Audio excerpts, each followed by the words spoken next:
তখন সালমান ফার্সি রাদিয়াল্লাহু তাআলা আনহু, নামটা আপনারা সবাই জানেন, তিনি ইরান থেকে এসে 250 বছর বয়সে ইসলাম গ্রহণ করেছেন। 250 বছর বয়সে। এর আগে জীবনের 40 বছর ইহুদি ছিলেন, 40 বছর খ্রিস্টান ছিলেন, 40 বছর অগ্নিপূজক ছিলেন, 340 দেখছেন নি কারবার। কিন্তু কোনোখানে সে আসলটা খুঁজে পায় নাই। এত অনুসন্ধিৎসু মন, কত দেশ, কত মন্দির, কত গির্জা তিনি ভ্রমণ করলেন এবং সেখানে কিছুদিন থাকলেন। দেখি আসল দিন পাওয়া যায় কোথায়। ভাই এখন সেখানে গিয়ে তিনি আস্তে আস্তে একদিকে শুয়ে থাকেন। ওই যে গির্জার খানা আসে তো আল্লাহর রস্তিয়া খানা, মন্দিরেও আসে, মসজিদেও আসে। এখন সেখান থেকে কিছু এখানে মুসাফির হিসাবে খায়, কারো করে কিছু কয় না। ভাই মন্দিরের যে হুজুর দি গ্রেট, হুজুর দি গ্রেট, সবচেয়ে বড় পূজারী, বড় হুজুর, মন্দিরে পাঠা আসে, উট আসে, টাকা আসে, সোনা দানা আসে। এই বেড়ায় দিনে এগুলা ড্রামে জমা হয়, রাতে এখান থেকে চুরি করে বাইর করে আরেক জায়গায় নিয়ে লোক মারফতে ধরা ছোঁয়ার বাইরে পাঠায় দেয়। সালমান ফার্সি 40 দিন পর্যন্ত এটাকে দেখলেন, পর্যবেক্ষণ করলেন। আরে সারাদিনে মন্দিরের গির্জার জন্যে, মানুষের খানা টানার জন্যে হ্যাঁ জনগণ পয়সা দেয়, আর এই বেলা রাত্রে এগুলারে মানুষ 3 জন ঠিক করে রাখছে। এই 3 জনরে দিয়া এই যুগে বোধহয় এটা হয় না, জোরে কন। আচ্ছা, এরপরে গেলেন, না এই খ্রিস্টান ধর্মে আমার পোষাবে না। হুজুর যদি এরকম চোর হয় তাহলে মুসল্লি চোর দি গ্রেট, হুজুর হইলো বড় চোর, আর হুজুরের পিছিয়ে যারা এরা হইল সাইজের চোর, অটো চোর। এরপরে তিনি এইটা বাদ দিয়ে ইহুদি ধর্ম গ্রহণ করলেন। সেখানে ইহুদি গির্জায় ঢুকে আবার 40 দিন সেখানে থেকে এখন সব পর্যবেক্ষণ অবজার্ভ করে দেখে এইটা আগেরটার চেয়েও 2 নম্বর। শুধু লওয়ার খাও, মারো, আত্মসাৎ করো। কয় গডের নামে, এলার নামে, মাহবুদের নামে দেয়া যায় হুজুররা শুধু চুরি করে, কর্মকর্তারা শুধু আত্মসাৎ করে, চুরি করে। এইভাবে ঘুরতে ঘুরতে শেষ এক গির্জায় গিয়ে বসরা কাছে আসছে। বসরা এখানে এসে এখন গির্জার পাদ্রীকে জিজ্ঞাসা করে, আমি আসল ধর্ম খোঁজ করতেছি, ইহুদিও আসিলাম, খ্রিস্টানও আসিলাম, অগ্নিপূজকও থাইকা দেখলাম। সেখানের পাদ্রীর কাছে এসে বলে, আমি আসল ধর্ম খুঁজতেছি, আসল ধর্ম কোথায় গেলে পাবো? তখন সেই পাদ্রী বলে, তুমি মক্কায় চলে যাও, মক্কায় চলে যাও। মাসালুহুম ফিত তাওরাতে ওয়া মাসালুহুম ইন্না হাযা লাফি সুহুফিল উলা সুহুফি ইব্রাহিমা, ইব্রাহিম মুসার কিতাব, তাওরাত জবুর ইনজিলে আল্লাহ রাব্বুল আলামিন শেষ নবী একজন আসবেন। শেষ নবী তাওরাতে কি কইছে? ইয়াতি মিন বাদি ইসমুহু Ahmad. Moses, the man of Allah, said to the son of Israel, I am going. আল্লাহ নবী মুসা ইসরায়েল সন্তানদেরকে একদিন ডেকে বললেন, I am going, আমি চলে যাচ্ছি, কারণ আমি না গেলে তিনি আসবেন না। I shall send him unto you, আমি গিয়ে তাকে তোমাদের কাছে পাঠিয়ে দেব। He will known as Muhammad, তার নামটা মুখস্থ করে নাও, তার নাম হবে মোহাম্মদ। তিনি হবেন জন্মের এতিম, জন্মের এতিম, আর তিনি জন্মগ্রহণ করবেন মক্কার সবচেয়ে বড় ব্রাহ্মণ পরিবারে। মক্কার সবচেয়ে বড় ব্রাহ্মণ পরিবার কোনটা? সবই তো মুশরিক, সবই তো মুশরিক, ইসলাম তো এখনো আসে নাই। এখন এই সব মুশরিকের মধ্যে যেই বংশটা সবচেয়ে বড়, কুলীন, এটারে কয় ব্রাহ্মণ। আর ব্রাহ্মণেরা এমন ব্রাহ্মণ, সকালে বাইরে হইলে শুকর দেখলেও গোসল ফরজ হয় না, কুত্তা দেখলেও গোসল ফরজ হয় না, কিন্তু ওই হিন্দুদের একটা নমশূদ্র যদি দেখে তাহলে ব্রাহ্মণের গোসল ওয়াজিব হয়। এটা আপনারা কি শুনছেন কোনোদিন? কুত্তা দেখলেও গোসল ফরজ হয় না, শুকর দেখলেও গোসল ফরজ হয় না। কিন্তু কোন একজন নমশূদ্র নিম্নমানের হিন্দু দেখলে গোসল না করে আর ঘরেও যায় না, থাল বাসন প্লেট এগুলাও ধরে না, ঠিক কিনা বলেন?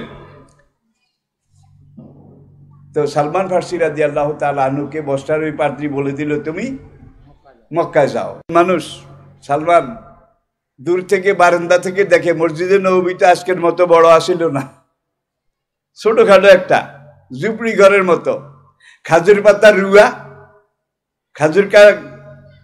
খাজুর গাছের আড়া, হ্যাঁ বর্গা, এগুলা দিয়ে খাজুর পাতার ছাউনি, খাজুর পাতার বেড়া। দুনিয়ার প্রথম তাওহীদের প্রাণকেন্দ্র মদিনার মসজিদে নববী। এখন সালমান বাইরে থেকে কয়েকদিন দেখলেন, সঙ্গে কিছু খেজুর আছে, বস্তা থেকে এনেছেন খেজুর, আবার একটা লোটার মতো মাটির তৈরি, পোড়া মাটির তৈরি একটা মশক, পানির পাত্র। নিজে নিজে ওখানে বারান্দায় বসে থাকেন, দূরে বসে থাকেন, খেজুর খান আর দেখেন এনাদের চাল চলন, আচার আচরণ, শুধু পর্যবেক্ষণ করেন। এখন যখন নবীকে দেখলেন, সালমান চিন্তা করে ইহুদি আসিলাম, খ্রিস্টান আসিলাম, অগ্নিপূজক আসিলাম, কিন্তু এত সুন্দর মানুষ তো জীবনে আমি এই প্রথম অ্যাটাক, এত সুন্দর মানুষ আমি জীবনে। ইউসুফ বিশ্বের সেরা সুন্দর, ইউসুফ বিশ্বের সেরা সুন্দর, কিন্তু ইউসুফের এই সেরা সুন্দর, এটার চেয়েও আমার নবী ছিলেন সুন্দর, দি গ্রেট। এখন সালমান আরো পর্যবেক্ষণ করে। এইবার তার কাছে কিছু খেজুর, এটা নিয়ে একটা চামড়া ছোট্ট থলিতে করে সালমান গিয়ে মসজিদের নবীতে ঢুকে আল্লাহ নবীর সামনে খেজুরগুলা দিছে। কি ইয়া রাসূলুল্লাহ, এটা আপনার জন্য হাদিয়া। হুজুর বললেন, কি খেজুর, কোথা থেকে এনেছ? সালমান বললেন, এইটা আমার সৎকার খেজুর, সৎকার খেজুর। নবী এটা সামনে দেখে ঠেলে দিলেন। সাহাবায়ে কেরামদেরকে বললেন, তোমরা খাও, আমি সৎকা খাই না। ওই সিরিয়ার পাদ্রীর কাছে সালমান সবক এটা নিয়ে আসছেন। তিনি যে মোহাম্মদ, আসল মোহাম্মদকে চিনতে হলে তোমরা প্রথম দেখবে তিনি সৎকা খান না। আল্লাহু আকবার। ওই পণ্ডিত যেটা কই দিছে, সৎকা না খাইলেই বুঝবা কি ইনি তিনি। This is the very man, this is the very man, ইনি তিনি। এখন পরের দিন আবার কিছু খেজুর পোটলাই করে নিয়ে সাহাবারা ঘিরে বসে আছেন, নবী মাঝখানে আছেন, সালমান নিয়ে সেখানে দিলেন। দেওয়ার পরে নবী সালমানকে জিজ্ঞাসা করে, what is this, from where you are? তোমাকে তো কাইলো দেখছিলাম, কি নিয়ে আসছ? হুজুর, এটা আপনার জন্য হাদিয়া আনছি, হাদিয়া। নবী একটা মুখে দিলেন, সালমান একটা হাতে দিলেন, তুমি একটা খাও। সাহাবাদেরকে বললেন, তোমরা সবাই খাও। তাহলে দুইটা লক্ষণ মিলে গেল। ওই পাদ্রী সিরিয়ার, যে মক্কাতে পাঠিয়েছিল 70 দিন খুঁজে বের করার জন্য, সেই পাদ্রী বলে দিয়েছিল তার দুই হাতের মাঝখানে এখানে একটা মোহরে নবুয়ত আছে, এখানে একটা নবুয়তের সিল মোহর আছে। দেখতে কেমন? সেটা একটা ফুলা মাংসের পিণ্ডের মতো, সেটার উপরে পাতলা পাতলা কিছু পশম আছে, আর সেইটার এখানে লেখা আছে মুহাম্মদুর রাসূলুল্লাহ। আল্লাহু আকবার। ভাই বয়স 83 বছর, 83 শেষ হয়েছে, এই 84 শুরু হবে। আজকে 57 বছর পার হইল, জানুয়ারি আসলে 58। শুধু ওয়াজের বয়স, বয়ানের বয়স। এখনো আমি কথা বলা মাহফিলে শুরু করলে যারা আমার বিরোধী আর কি কয়, বাইরে ভাই এত বুড়া, খুনখুন্না বুড়া, কিন্তু যখন কথা কয়, ওয়াজ করে, তাফসির করে, মনে হয় যেন 22 বছরের যুবক। হ্যাঁ, তারা আরো মুখ দোষ দেয়, বুঝলেননি? কিন্তু আমার জীবনের শুরু থেকে যারা দেখেছেন, পর্যবেক্ষণ করেছেন, আমার ওয়াজের মধ্যে কোনো সুর নাই, তাল নাই, টান নাই, তান নাই, গান নাই, বাক্কা নাই, কথার মতো কথা বলে যাই। আপনাদের কাছে খারাপ লাগে? খারাপ লাগলে তো চড়িয়ে যাইতেন। বসে আছেন, এটাতে বোঝা যায় কি ভালো লাগে।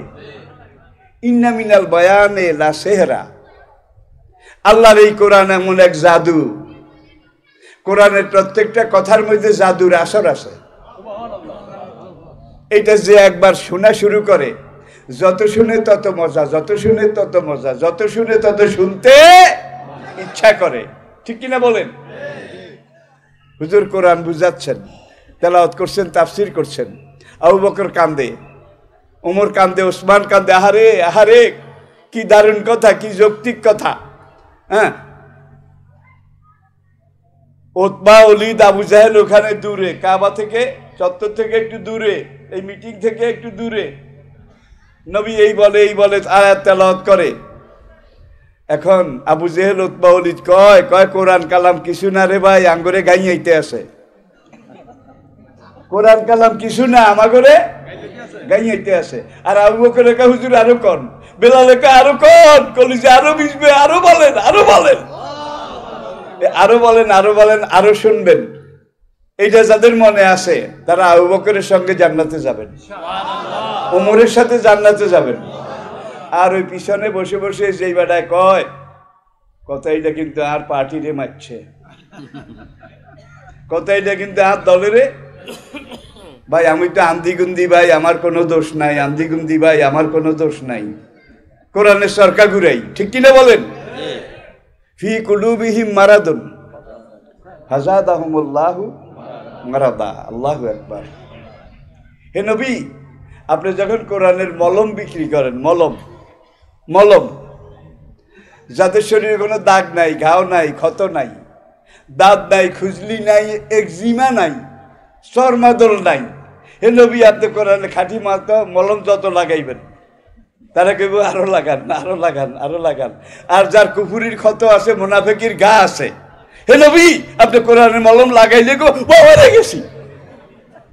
আমার কথা যাদেরকে কামড় দেবে, আল্লাহর কসম, আল্লাহর কসম, কথা এটা আমারে মারছে। আপনারা চিনি নাকি? আপনি কোন দল করে নাই জানি নাকি? তারপরে কোরআনের কথা যার এইভাবে গাই লাগে, আল্লাহর কসম সে হয় মুনাফিক নয় কাফের।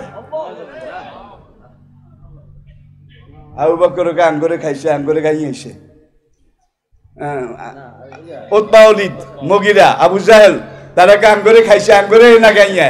আবু বকরকে আরো কন, হুজুর আরো কন, আরো কন। তাইলে মানুষ কিন্তু এখানে দুই ভাগ হয়ে গেল। ঠিক কিনা বলেন? কোরআন যাদের শুনতে ইচ্ছা করে, ভালো লাগে, তারা আবু বকরের সঙ্গী, ওসমানের সঙ্গী, বেলালের সঙ্গী। ঠিক কিনা বলেন? বেহেশতে যাওয়া বোধহয় খুব কঠিন, সবচেয়ে সহজ, দুযোগে যাওয়া সবচেয়ে কঠিন। আর সেই কঠিনটাকে আমরা আমাদের জন্য সহজ করে নিয়েছি, সহজটাকে কঠিন করে নিয়েছি। দুই একটা উদাহরণ দেই। সিনারে কিন্তু ব্রিটিশ মিউজিয়ামে থুই আসি, সিনা আমার গাইড, দেখুন কোরআন। এখন আবার সালমানকে দেখে আসি। তৃতীয় দিন সালমান আবার মসজিদে নববীতে আসলেন। আসার পরে এখন নবী তো বসে আছেন, নূরে নবী, জেসমে নবুয়ত। সালমান একবার এখান দিয়ে যাইয়া পিঠের দিকে উকি মারে, ওই পাশ দিয়ে যাইয়া পিঠের দিকে উকি মারে। কার? নবী বুঝছে এতে এইটা টোকায়, বোধহয় কার কাছে উঞ্চে আরে আছে। নবী আসতে চাদুরটা সরাইয়া দিলেন। আল্লাহু আকবার। সালমান কাঁদতে কাঁদতে এটার মুরু পড়ে চুমা দেয় আর কয় আল্লাহু আকবার, আল্লাহু আকবার, আল্লাহু আকবার। জীবনে এই পর্যায়ে এসে আমি আমার আপন সাধনার মধ্যে গিয়ে বসতে পেরেছি। জেসমে নবুয়ত, মোহরে নবুয়ত। সালমান কিন্তু মদিনায় যখন এসেছিল মক্কা হয়ে, তখন এখানে এক দস্যু দল সালমানকে ধরে হাত পা বেঁধে মদিনার একটু আগে মক্কা থেকে যেতে আম্বারিয়া চেকপোস্ট, আম্বারিয়া, যেখানে গেট আছে, সাইনবোর্ড আছে, ফরবিডেড ফর দা নন মুসলিমস, মামনু লেগাইরিল মুসলিমিন, অমুসলিমদের প্রবেশ নিষেধ। এই মসজিদে নববী আর কোবার মাঝখানে এই গেটটা, মক্কা ঢুকতেও আছে, মদিনা ঢুকতেও চারিদিকে। এটাকে বলা হয় হুদুদে হারাম। কি বলা হয়? হুদুদে হারাম। সালমান রাদিয়াল্লাহু তাআলা আনহুকে এক ইহুদি মালিকের কাছে ওই দস্যুরা রাস্তা থেকে ধরে এনে বেঁধে তার কাছে বিক্রি করলো। ভাই 250 বছরের বুড়িয়া বান্দি টান্দি আরেক জমিদার তার কাছে বিক্রি করলো। আর সেই যুগে মানুষ গরু ছাগলের মতো হাটে বাজারে কিনে বেচা হইতো, এটা আপনারা জানেন। এখন ইহুদি মালিক তারে দরকারও খাটায়, বেদরকারও খাটায়। কিন্তু সালমান কিন্তু এসেছে একটা জিনিসের খোঁজে। একটা জিনিসের, কোন জিনিস? নবুয়ত, রেসালত, আসল নবী, খাঁটি নবী, শেষ নবী। এখন অদৃষ্টের পরিহাস, তিনি আজকে গরু ছাগলের মতো আরেক সম্পত্তির মালিক, তার কাছে বিক্রিত। এখন সালমান খাজুর গাছে উঠে, কোমরে রশি বেঁধে খাজুর গাছের মাথা পরিষ্কার করে। গাছ ছিলা বুঝেন তো, মাথা পরিষ্কার করে, এইভাবে করে। দুইজন মানুষ খাজুর গাছে কিনে দিয়ে হেঁটে যায়, দুইজন মানুষ। তারা একজন আরেকজনকে বলে, মদিনার এখানে ইয়াসরেবে, সেখানে মক্কা থেকে একজন লোক আসছে, তিনি এই বলেন এই বলেন, এক আল্লাহর কথা বলেন, পরকাল জান্নাতের কথা বলেন। সালমান খাজুর গাছে থাই কথা শুনে কয়, তাহলে মক্কাতে যার কথা শুনে এসেছি মদিনায় হিজরত করেছেন, আমি গিয়ে দেখবো ইনি তিনি কিনা। অন গাছে গা কাঁপে। সালমানকে আমি এই পড়ে যাব, কিন্তু নিজের নর্মালসি এটা বজায় রেখেছি, তাহলে নাইলে মনি ধরে ফেলবে। গাছ থেকে নামলাম, কিছুই ভাল লাগে না, সারাদিন খাজুর গাছ পরিষ্কার করেছি। রাত গভীরে আমি মসজিদে নববীতে গেছি। এই 3টা ধাপ নবীকে পরীক্ষা নিরীক্ষা একাধারে 3 দিন দেখার পরে, করার পরে সালমান যখন ইসলাম গ্রহণ করলেন, এইবার সালমানকে, ইয়া রাসূলুল্লাহ, আমি তো ইহুদি, অমুক জমিদার, ভূসম্পত্তির মালিক, খেজুর বাগানের মালিক, তার কাছে দস্যুরা ধরে আমাকে বিক্রি করেছে। আমি তো ইচ্ছা করলেই আপনার কাছে আসতে পারি না, আমি তো অপরের হাতে বন্দী। নবীজি বললেন, তুমি তোমার মনিবকে জিজ্ঞাসা করো কত টাকা হইলে তোমাকে মুক্তি দেবে। আল্লাহু আকবার। সে চাইল মোটামুটি গোড়াগুড়িয়ে টাকা।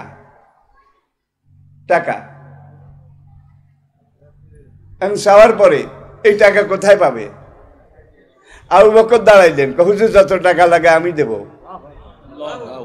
ওসমান বলে, আমি তার চেয়ে বেশি দেব আমার দিনী ভাইকে মুক্ত করার জন্যে। সালমান কিন্তু ইসলাম গ্রহণ করেছে, মনিবের ওখান থেকে ছাড় পায় না, দরবারেও আসতে পারে না। এইবার মালিকের কাছে যখন গেল, মালিক বলল যে তোমার টাকা টুকা কিরাত, দিরহাম, দিনার, সোনা দানা এগুলা দেওয়ার দরকার নাই, তোমাকে আমি মুক্তি দেব। আমি কোবা মসজিদের পূব দিকে আমার বাড়ির এই পাশে নতুন একটা খেজুরের বাগান তৈরি করব, মাটি টাটি সব তৈরি করেছি। তুমি আমার এই বাগানে 300 খেজুরের চারা, খুরমা গাছের চারা, এটা লাগাই দিলে তোমাকে আমি মুক্তি দিয়ে দেব। সালমান কাঁদতে কাঁদতে এসে, ইয়া রাসূলুল্লাহ, টাকাও চায় না, পয়সাও চায় না, সে চায় 300 খুরমা খেজুরের চারা। আল্লাহু আকবার। এইবার নবী বললেন সাহাবায়ে কেরামদেরকে, তোমাদের কার কত খেজুরের চারা আছে? একটা হইলেও দাও, 10টা হইলেও দাও, আগামীকাল আসতে খেজুরের চারা লইয়া আইও। ভাই একটা হাতে গোনা, গনা 300 চারা হয়েছে, কমও না দেখছেন আল্লাহর কাম। এইবার নবী বলেন, ঠিক আছে, ফজরের নামাজের পরে আমরা যাব ওই ইহুদির বাগানে, গিয়ে খেজুরের চারা লাগাবো। নবী নিজের হাতে 100 গাছ চারা লাগাইছেন, 100। আর অন্য সাহাবারা লাগিয়েছেন, সালমান সহ বাকি 200। ওই 200-র 8 আনি, 10 আনি, 12 আনি চারা মারা গেছে। নবীজি 100 লাগাইছেন, একটাও মারা যায় না, একটু হুন্ডা হয় না। কোবা মসজিদে যারা গেছেন, কোবা মসজিদ থেকে দক্ষিণের এই দরজা দিয়ে বের হলে যখন আপনি এই অল্প দূরে যাবেন, আধা কিলোমিটারও হবে না, সেখানে একটা জায়গা আছে একবারে খালি, কোনো গাছ গাছরা কিচ্ছু নেই, গজবে জ্বলি গেছে। এই জায়গাটার মধ্যে পোড়া পোড়া কালো কালো পাথর। এখানে মসজিদে জেরার ছিল, মসজিদে জেরার ওই কোবা মসজিদের কাছে পাশে। সূরা তওবার আয়াতে আল্লাহ বলছেন যে মসজিদে তোমরা আগুন দিয়ে পুড়ে দাও। তখন সাহাবায়ে কেরাম গিয়ে আগুন দিয়ে হুড়িয়ে লাইছে। আজ পর্যন্ত সেখানে একটা ঘাস ওঠে নাই, বহুত চেষ্টা করা আছে, ওঠে নাই। এই মসজিদে জেরারের পোড়া বাড়ি, পোড়া জায়গা, এটা থেকে আপনি যদি 50-60 কদম সামনে যান তাহলে একটা খেজুরের বাগান দেখবেন। মদিনাতে খেজুর সবচেয়ে বেশি, মদিনার খেজুর সবচেয়ে সুস্বাদু, বরকতি। মদিনার খেজুরের দানা ছোট, দানা বিশি ছোট, গোস্ত বেশি, গোস্ত বেশি। এখন মদিনাতে শুধু খেজুর বাগান, খেজুর বাগান, শুধু খেজুর বাগান। সালমানের এই লাগানো গাছ এখনো আছে, এবং এত সুন্দর বাগান, এত ফলবান খেজুর মদিনার কোনো বাগানে হয় না। পর্যটকেরা যায়, হাজিরা যায়, হাজার হাজার, লাখে লাখে। সালমানের এই বাগান কালের সাক্ষী, কালের। আপনাদের বোঝা অসুবিধা হচ্ছে। আমি সেখানে সিনাকে নিয়ে যখন ওই কপিটা দেখলাম, আর ওই উপরের গ্লাসের লেখাটা,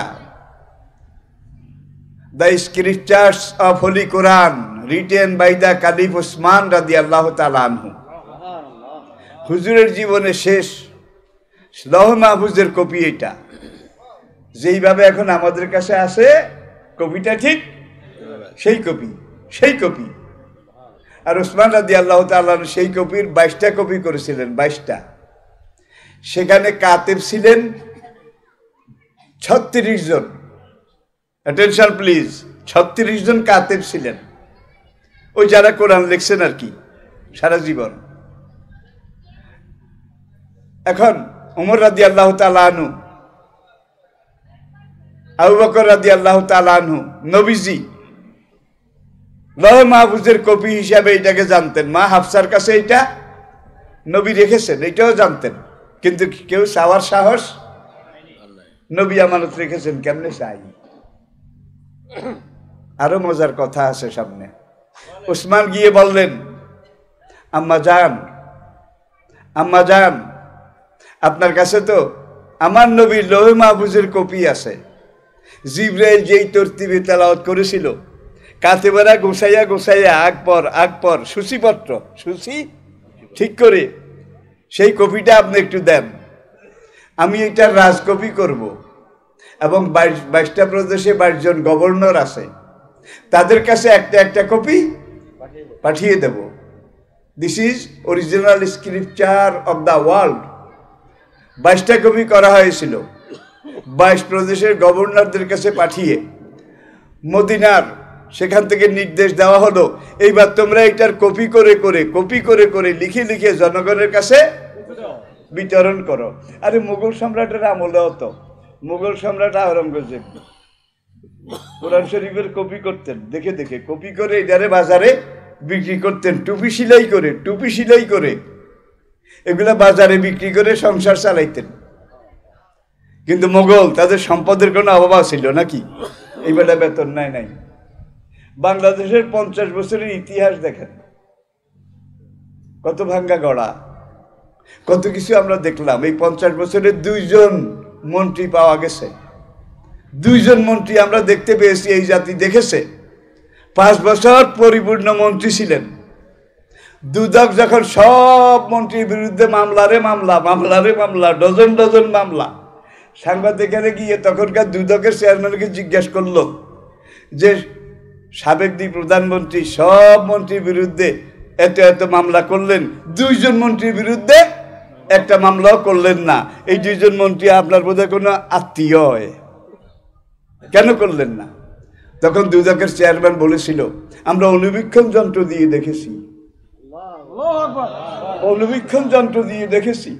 দুইজন মাত্র মন্ত্রী বাংলাদেশের ইতিহাসে পাওয়া গেছে যারা টাকা পয়সা মারা আত্মসাৎ দূরের কথা, একটা পয়সা অনিয়মও করে নাই। আমরা মামলাটা করবো কোত্থেকে? সব মন্ত্রী যদি এরকম হইতো তাহলে অনেক আগে শেখ মুজিবের সোনার বাংলা এই দেশ হয়ে যেত, ঠিক কিনা? যারে যেখানে দায়িত্ব দিয়েছে, আরে ভালো লিডার ছিলেন, ভালো নেতা ছিলেন, কালোজয়ী নেতা ছিলেন মরহুম শেখ মুজিব। আমরা তার জন্য দোয়া করি।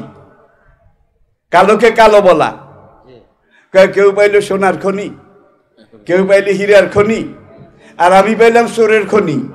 ডানে চোর, বামে চোর, সামনে চোর, পিছনে চোর, যারে যেখানে দিই কেউ চোরেরা। 7.5 কোটি মানুষের জন্য 7.5 কোটি কম্বল এসেছে, আমারটাও তো নাই।